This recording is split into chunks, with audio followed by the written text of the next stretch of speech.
Meaning of dead cat bounce.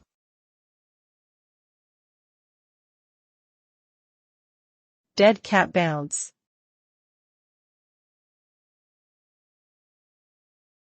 Dead cat bounce.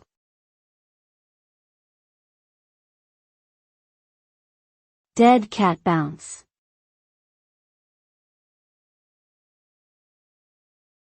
Dead cat bounce.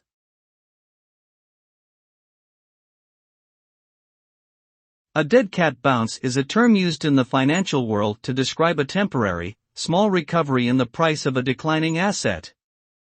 The term comes from the idea that even a dead cat will bounce if it falls from a great height.